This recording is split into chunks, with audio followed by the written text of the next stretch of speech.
Without it. East meets West with the kimchi grilled cheese. Korean president sacks official over low birth rate solution. The banished words people don't want to hear in 2023. And China says the pandemic has passed its peak after 60,000 deaths since last month. How can all that help you improve your English? Find out on English News Worth Talking About.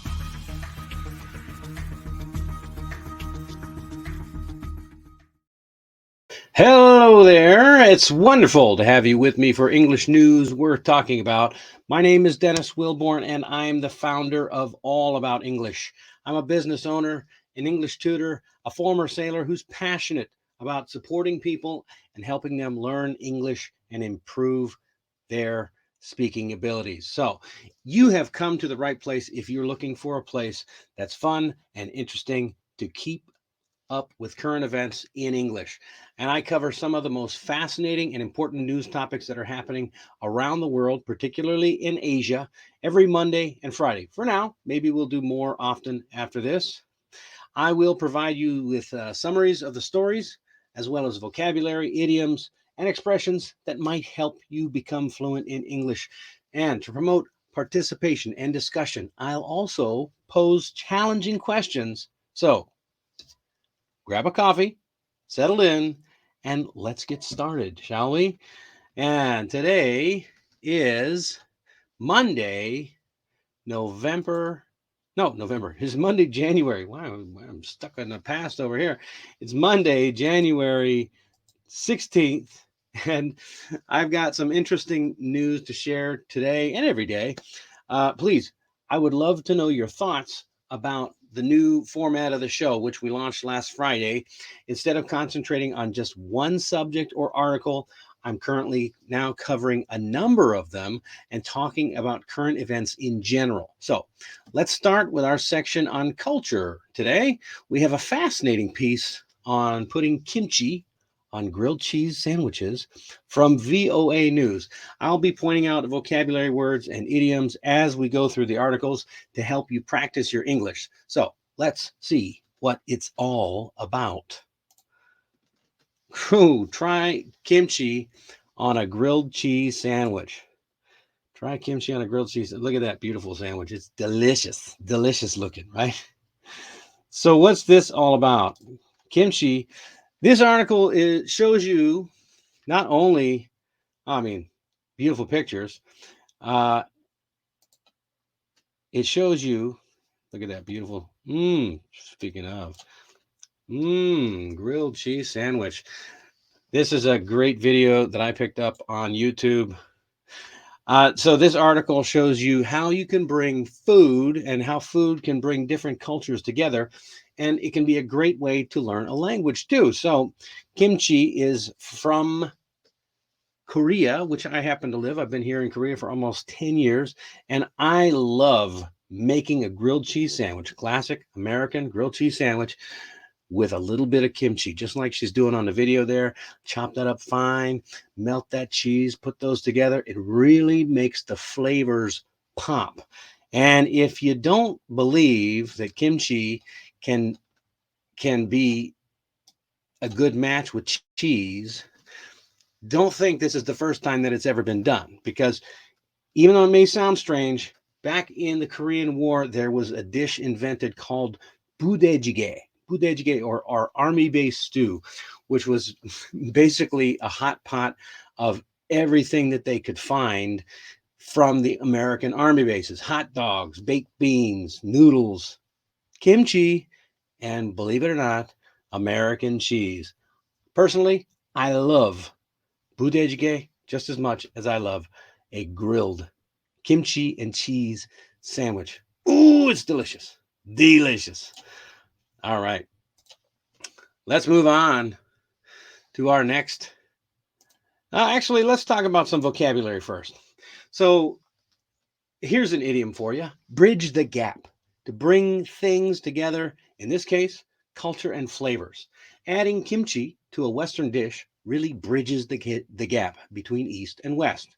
Hey, see what I did there? Bridge the gap. All right. We also have another slang word A foodie. Foodie is a food connoisseur or a person who has a taste for good food. People who go into the restaurant business are usually considered to be foodies. Do you know any foodies in your life? Are you a foodie yourself? Yeah, well, uh, personally, I'm a bit of a foodie. I love food and I love blending flavors. Have you ever tried to blend flavors of try any cultural fusion? What do you think of this idea of mixing Korean style kimchi with Western style grilled cheese? Do you think that this actually has any effect on cultural exchange or anything else like that? Let me know what you think. How do you think that this trend is going to impact traditional cultural food here in Korea, but also in the United States? Have you tried kimchi? If you haven't, you ought to give it a shot. There's nothing better. All right, let's move on to our next article.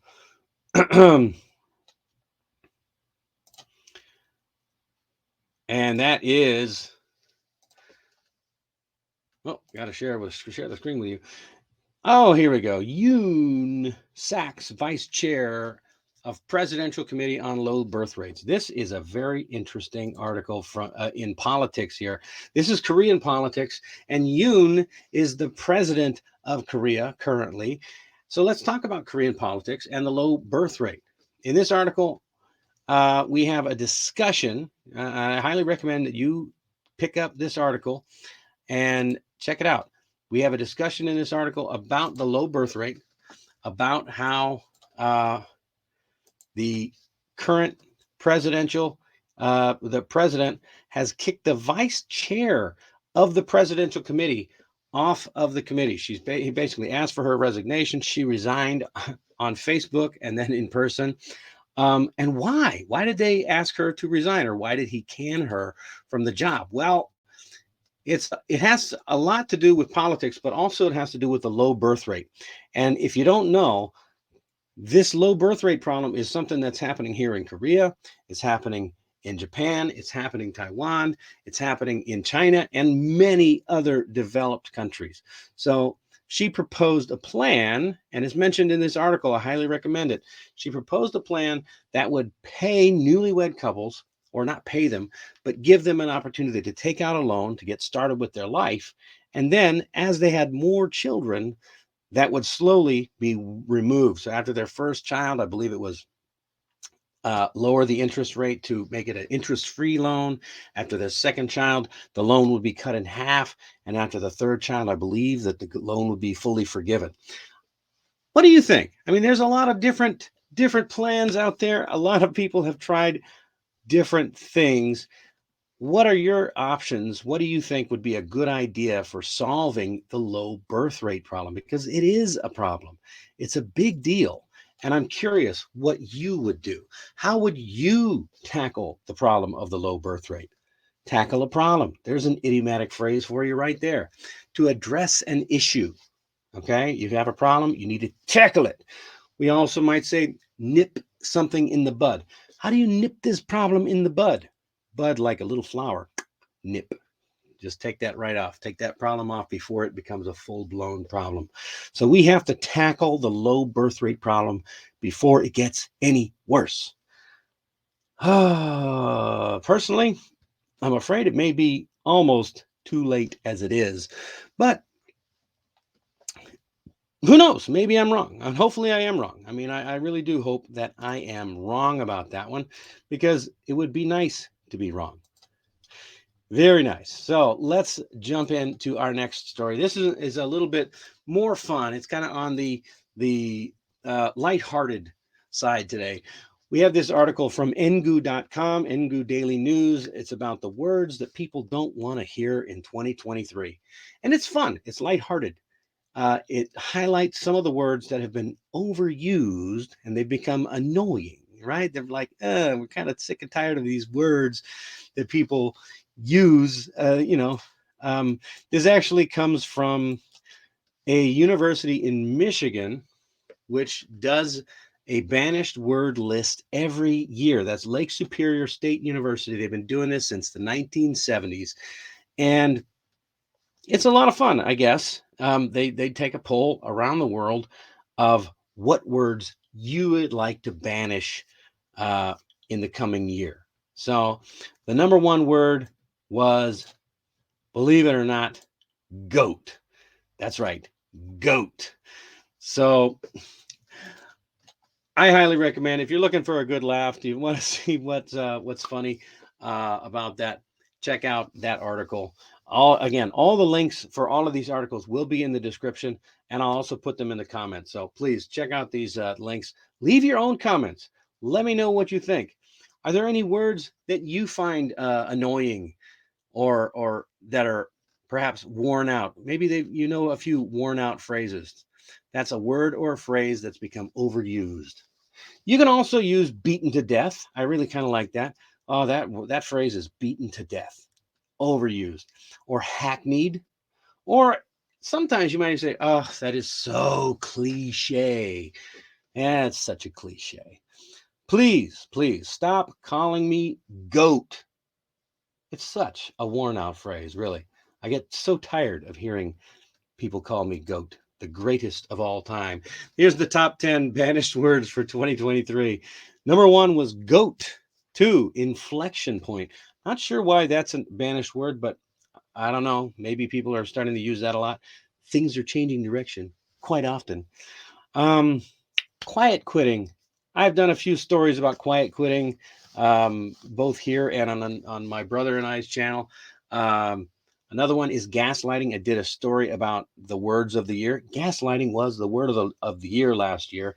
So I would guess that people are a little bit tired of the word gaslighting. Personally, I think I would much rather be tired of being gaslit. But what do I know? Also, moving forward, amazing. Amazing. Why is amazing on the list? I guess people are just saying it far too often. Does that make sense? Does it make sense? What an interesting expression. Why would that end up on there? Irregardless,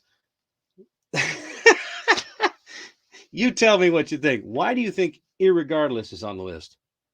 Absolutely. I would absolutely like to know. That's on the list? Come on. I don't know what to say. It is what it is. That number 10. It is what it is. Ah, more is the pity. It is what it is. All right, let's get into our lead story tonight. Our top story, not our lead story, our top story tonight is one that, yeah, it's not that upbeat. It's certainly not upbeat. Tonight's article is from the Associated Press about Beijing's efforts to control the new COVID-19 outbreak. This is a serious, I mean, come on, this is a serious outbreak. It's huge. And it's a big topic. It affects not only China, but also the rest of the whole entire world. Um, just the other day, I did a story specifically about this situation. Now, China says that they are past 60,000 deaths, but that's okay because the peak is past. Some interesting things to note about China being over 60,000 deaths, they say, that's since December, is that they have not really been forthright about their events up until now, the deaths and the hospitalizations.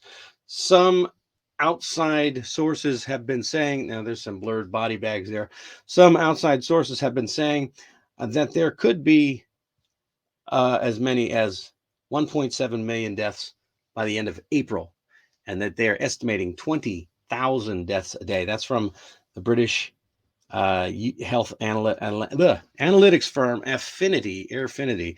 And the WHO, has also been quite adamant that they believe that the deaths are heavily underreported in China, and that's in relation to the definitions that they're using. He also said that they need doctors to report in public health system, and they need to encourage them to report the cases and not be discouraged, which is quite common that these types of things are discouraged in China. So, well, there's a lot to take away from that one. The video that I just showed was from Spotlight on China. That's a YouTube channel.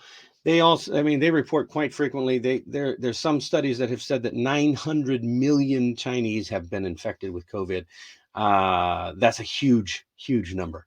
I'm not sure if that's really that high. It's an estimate, but yeah, the videos that I've seen are pretty bad. So, how do you think China's response to the COVID pandemic has been so far? Have they doing a good job? I don't know. It's hard to tell, with the news that comes out. What are the implications? Here's a question: what are the implications of the outbreak in Beijing for the rest of China and the world? And how do you think? Excuse me, I'm getting a little dry throat here. How do you think the current situation in Beijing compares to other countries that are facing similar challenges? All right, those are all the questions that I have for today. That is our episode. I hope you enjoyed it, and I hope you learned some new vocabulary, some idioms, some expressions. Don't forget to hit the subscribe button. Give this video a like and leave your thoughts in the comment section. If I get some good comments, I will include them in the next video.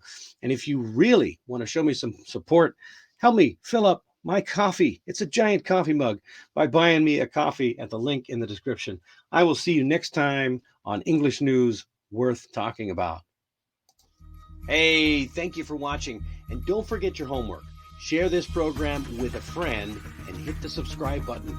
And if you want to be featured in the next video, make sure you leave your answers to one or more of the questions in the comments. And for more news, click over here.